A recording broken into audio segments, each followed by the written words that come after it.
Islamic scholar Mufti Muhammad Yusuf Taibi Hafizahullah Ta'ala, Fazil Madina University. أعوذ بالله السميع العليم من الشيطان الرجيم. يرفع الله الذين آمنوا منكم والذين أوتوا العلم درجات. اللہ تبارک و تعالی ایمان والوں اور علم والوں کے درجات کو بلند کرتا ہے۔ محترم سامعین،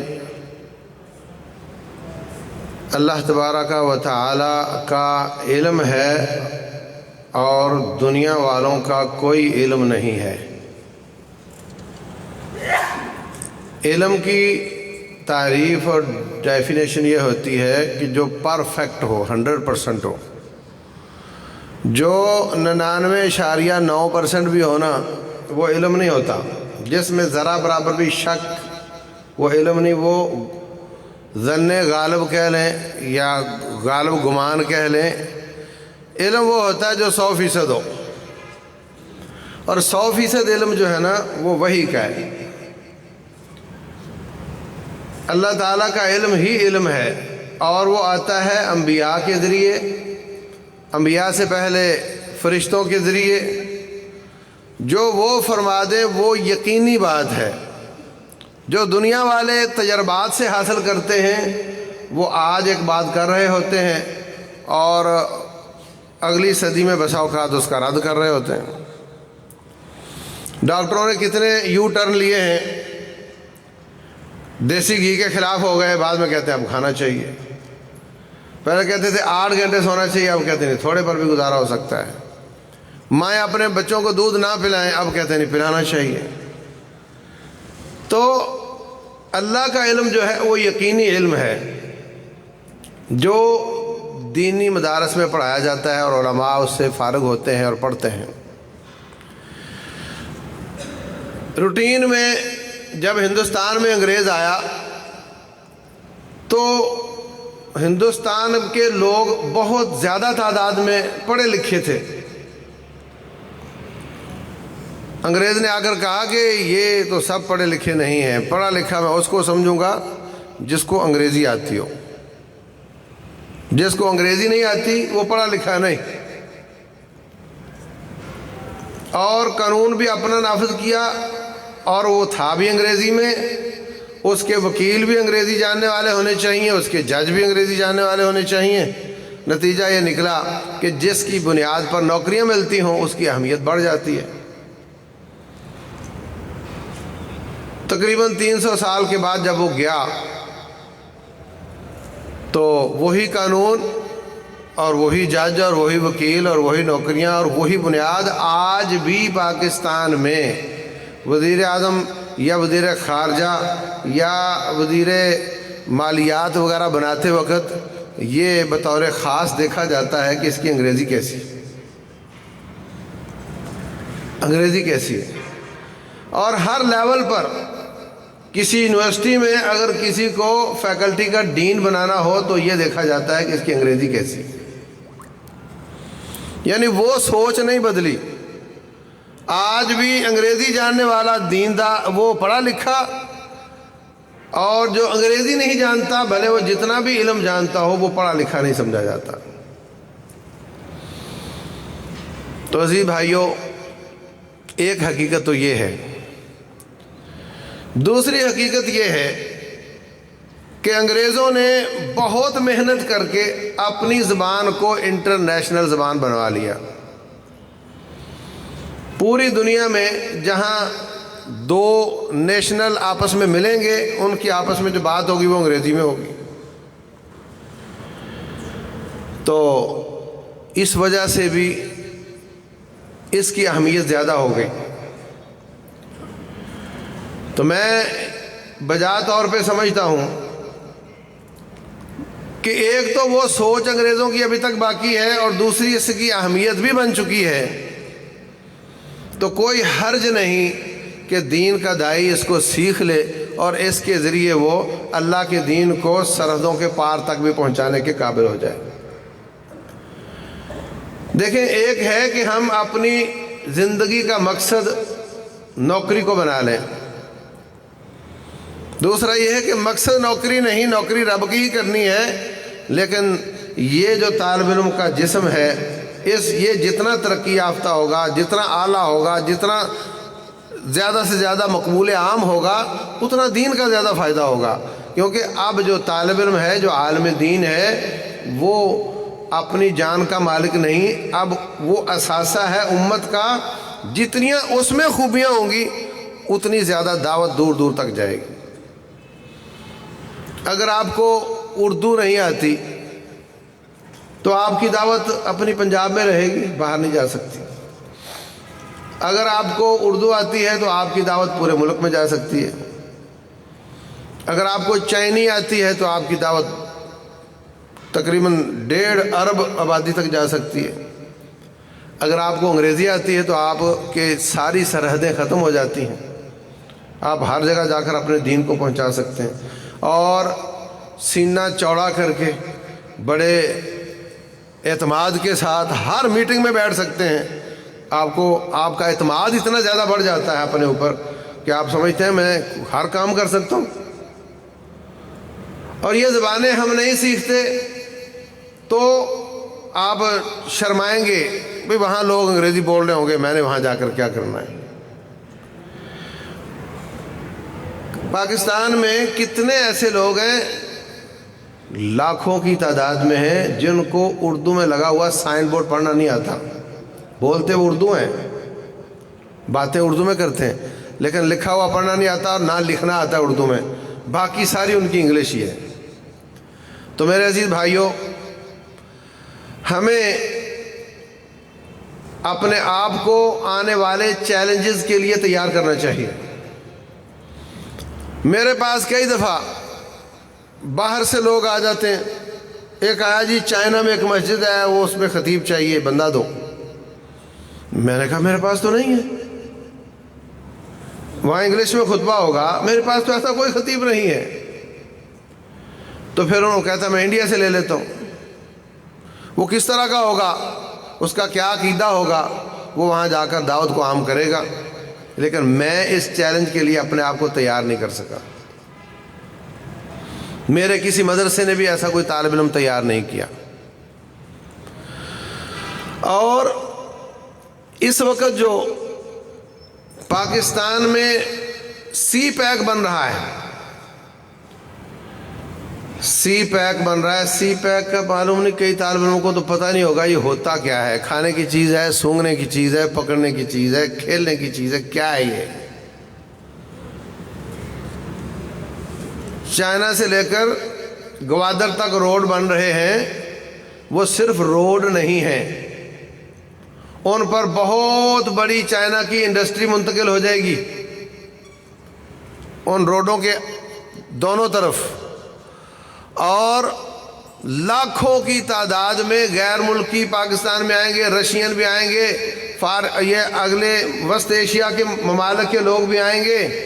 اور آ کر کے وہ یہاں سننے میں آیا ہے کہ اتنی تعداد میں ہوں گے کہ پاکستان میں کرائے کا مکان نہیں ملے گا.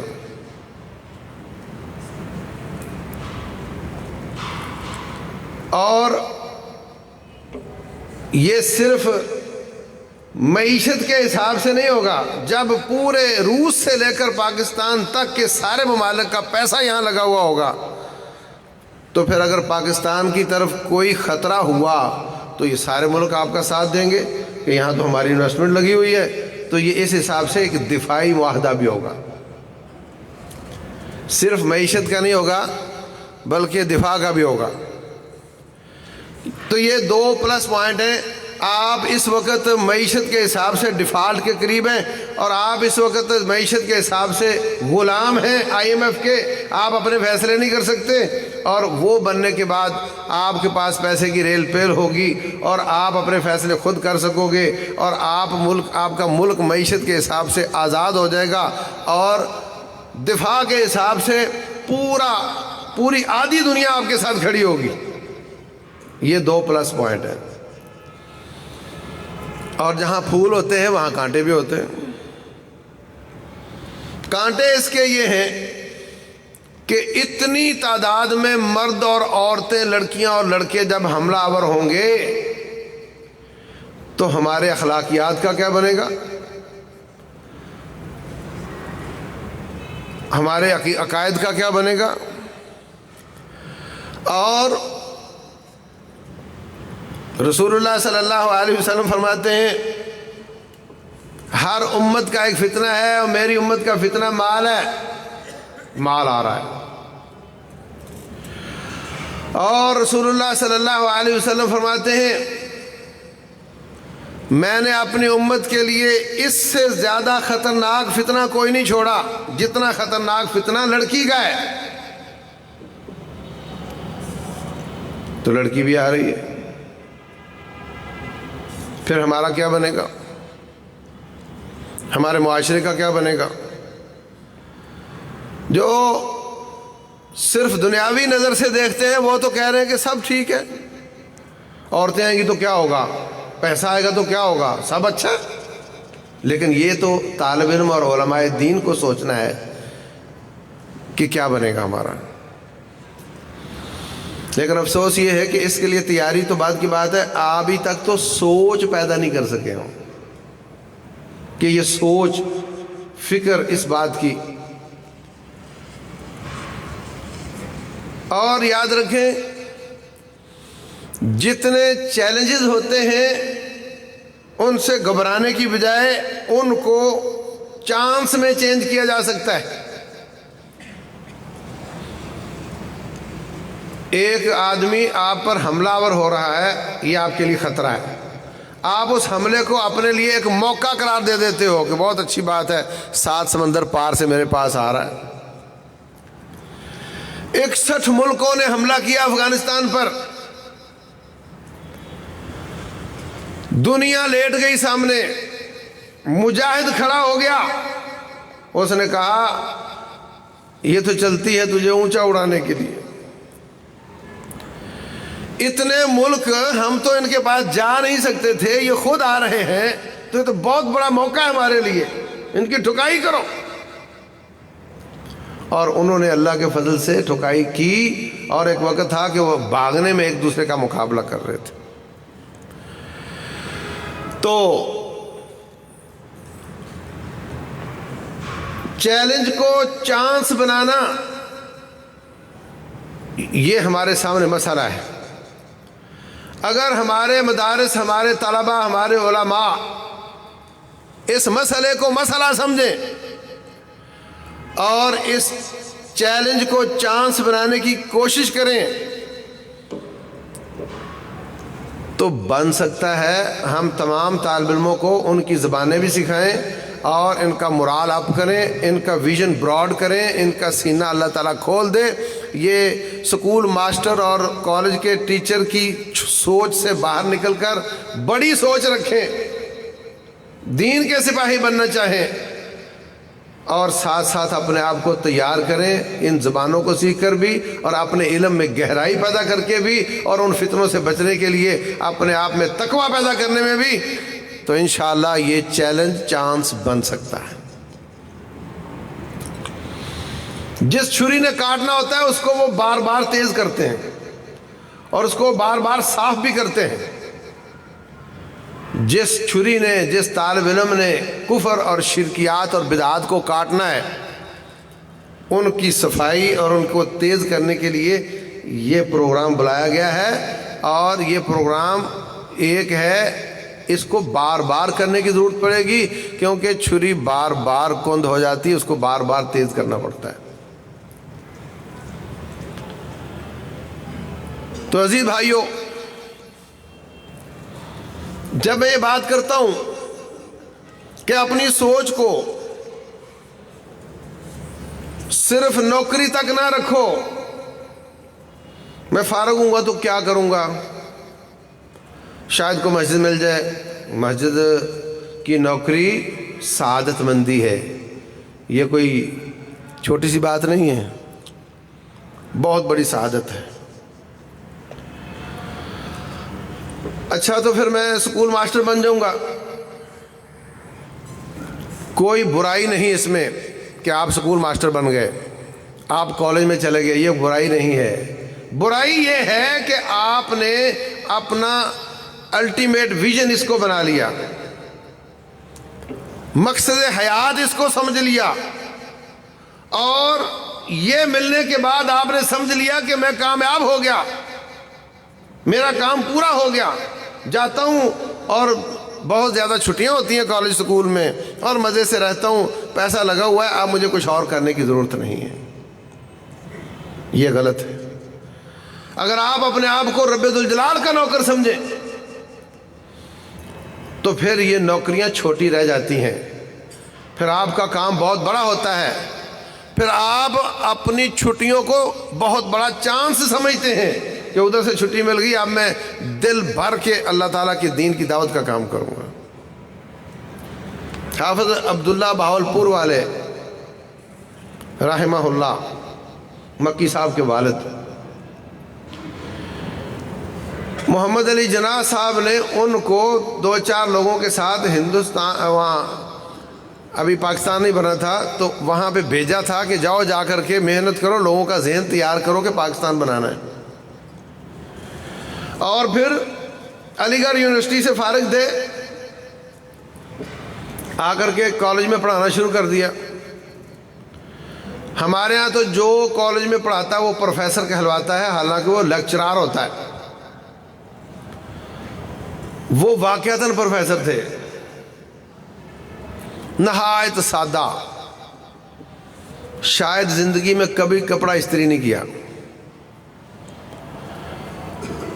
کھانا بھی بہت سادہ۔ حافظ محمد سعید حافظہ اللہ فرماتے ہیں کہ بجلی تھی مگر مجھے پنکھے کے نیچے سونے کی اجازت نہیں تھی، وہ ان کے پاس پڑھتے تھے، کپڑے استری کرنے کی اجازت نہیں تھی، مجھے بڑے بال رکھنے کی اجازت نہیں تھی،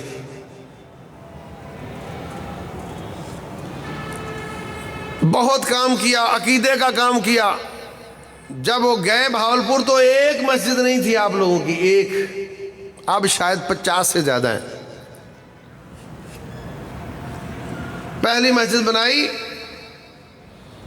حافظ مکی صاحب کے جو دادا تھے وہ گردن میں رسہ ڈال کے پیچھے پھٹا باندھ کے اپنے بیٹے عبداللہ کو پھٹا پر بٹھا کر اس کی زمین برابر کرتے تھے، اور دوسرے لوگ وہاں کچرا پھینک جاتے تھے کہ یہ ان کی مسجد بن رہی ہے، اس پہ کچرا پھینکو۔ اور حافظ صاحب کے والد نے جاتے ہوئے کہا تھا کہ بیٹے عبداللہ، اگر تو نے میرے بعد دعوت کا کام نہ کیا تو قیامت والے دن تیرا میں گریبان پکڑوں گا۔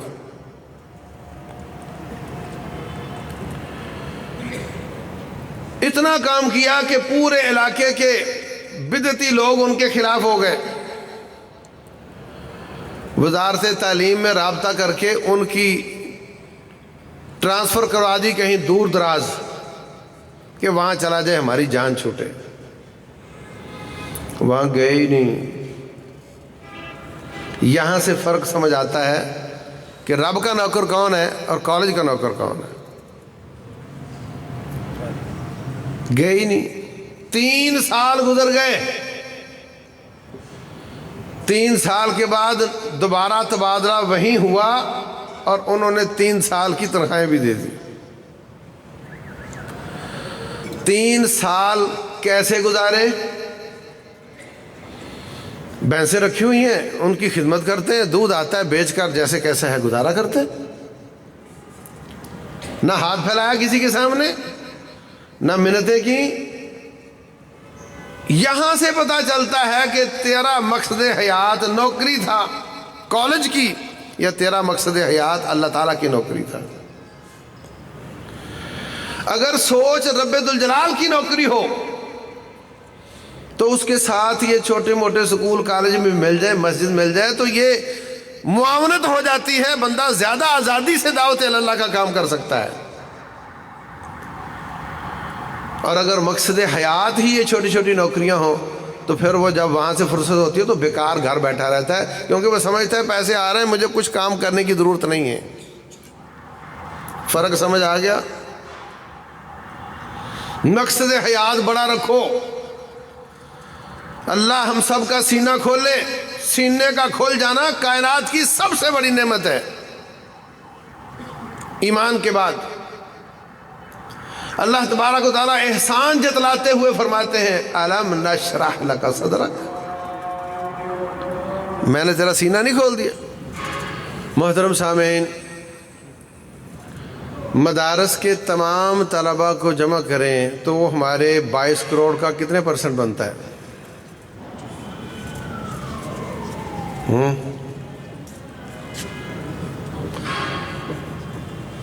1 کروڑ سے اگر میں سمجھتا ہوں 1000 میں سے 1 بھی نہیں بنتا، 1000 میں سے 1 بھی نہیں بنتا۔ جب پہلی کلاس ہوتی ہے تو 3-4 سیکشن ہوتے ہیں، اور جب آخری ہوتی ہے تو وہ تیسرا حصہ رہ جاتے ہیں، اور ان میں 3-4 ہوتے ہیں جو داعی اور عالم بننے کے لائق ہوتے ہیں، اور باقی سمجھ آ رہی؟ میں غلط تو نہیں بول رہا؟ اور وہ جو 3-4% نکلتے ہیں وہ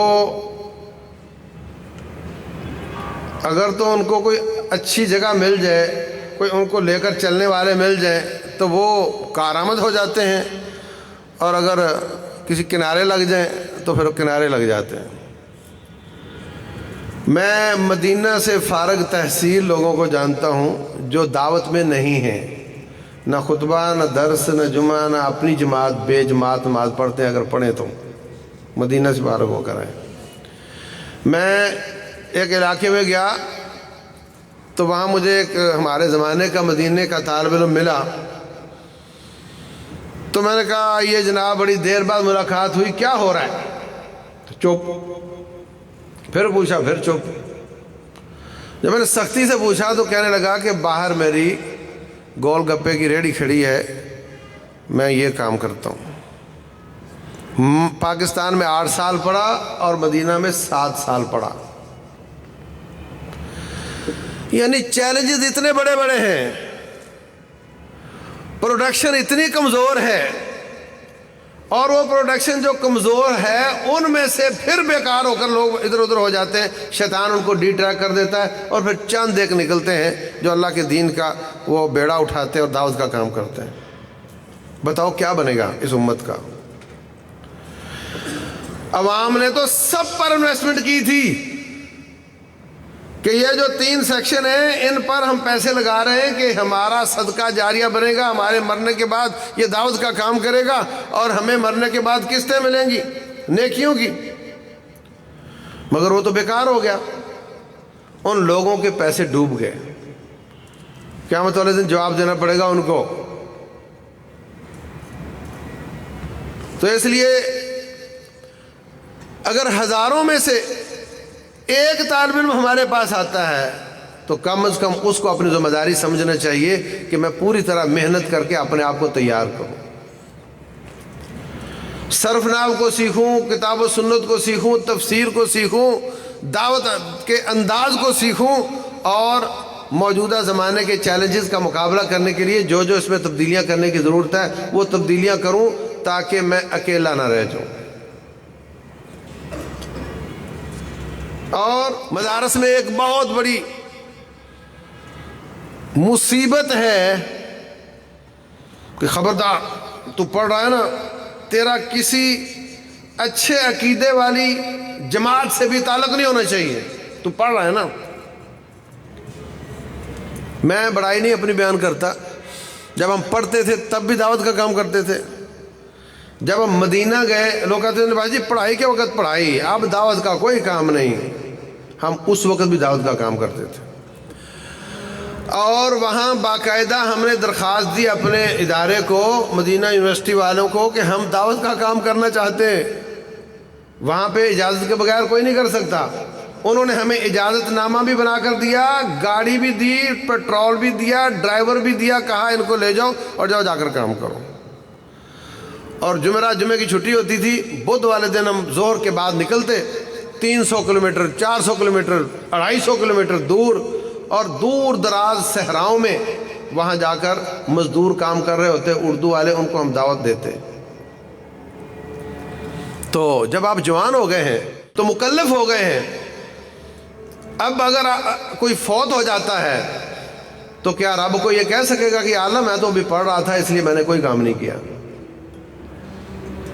جب آپ جوان ہو گئے تو آپ کی برائیاں اور نیکیاں لکھی جانی شروع ہو گئیں، آپ مکلف ہو گئے اللہ کی طرف سے۔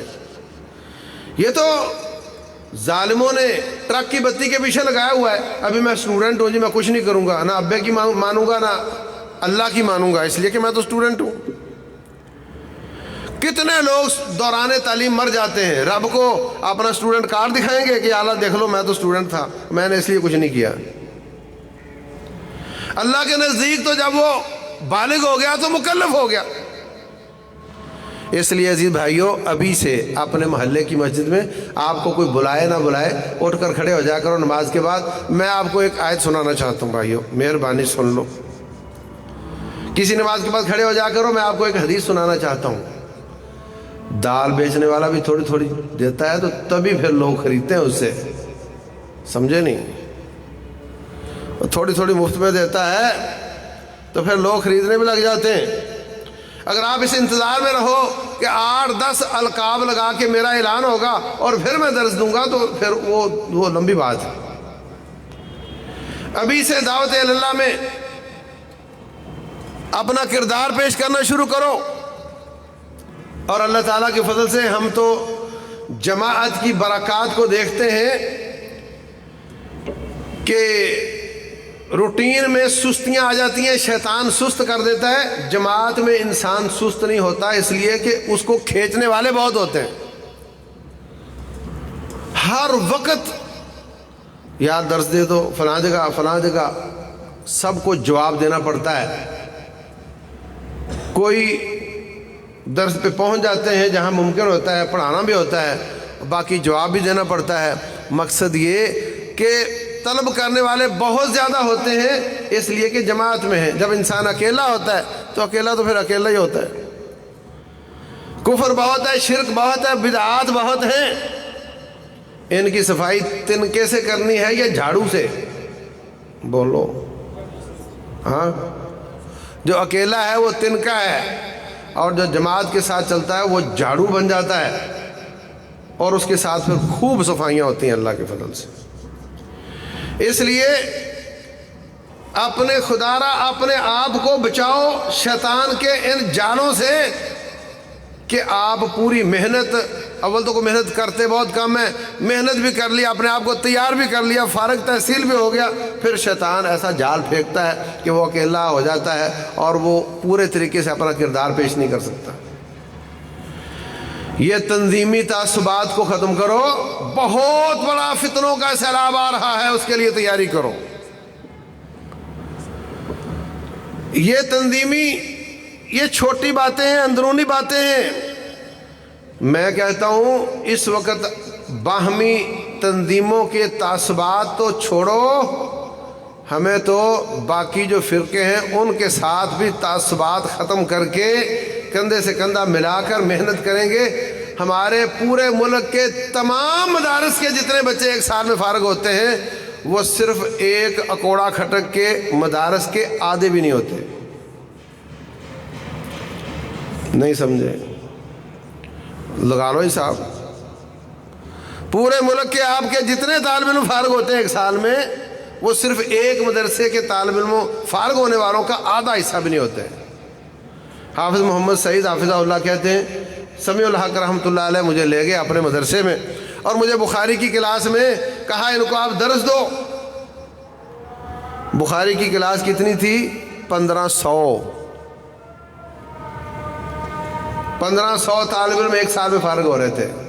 آپ اپنے پورے مدارس میں اس کا آدھا بھی دکھا دو مجھے، کل ملا کر ہوتے ہوں تو تمام لوگوں کی اصلاح کر کے، ان کو قریب کر کے، کندھے سے کندھا جوڑ کر اگر ہم سی پیک میں آنے والی جو نیشنلٹیز پاکستان پہ آ رہی ہیں اس فتنے کا مقابلہ کریں گے تو انشاءاللہ یہ چیلنج چانس بن جائے گا۔ اور بھائی جان وان کو جا لگا لو دوڑ، انہوں نے تو لگانی ہے، جن کو آپ برا کہتے ہو نا، انہوں نے تو اپنا زور لگانا ہے، ان کی تیاری بھی ہے، وہ اپنے مدارس میں CSS بھی کروا رہے ہیں، وہ اپنے مدارس میں دنیاوی تعلیم کے کئی شعبوں میں کام کر رہے ہیں، ان کے مفتی فر انگریزی بولتے میں نے خود سنے ہیں، وہ تو اپنی تیاری کر رہے ہیں، اور ہمارے پاس ابھی وہ سوچ پیدا ہو رہی ہے، پھر ہم کہتے ہیں جی وہ اچھے نہیں ہم اچھے، دوڑ ہے، جو آگے نکل گیا اس کی دوڑ ہے، آپ آگے نکل جاؤ، میدان آپ کا ہو جائے گا، آپ کرو کچھ نہ، محنت نہ کرو، پروڈکشن بڑی کمزور ہو، تو پھر بھائی یہاں تو وہ چلے گا جو چل سکے گا۔ اس لیے جماعت کی چھتری میں کام کرنے سے بہت زیادہ سہولت مل جاتی ہے۔ ہم یہ جماعتوں کی حیثیت کیا ہے اسلام میں؟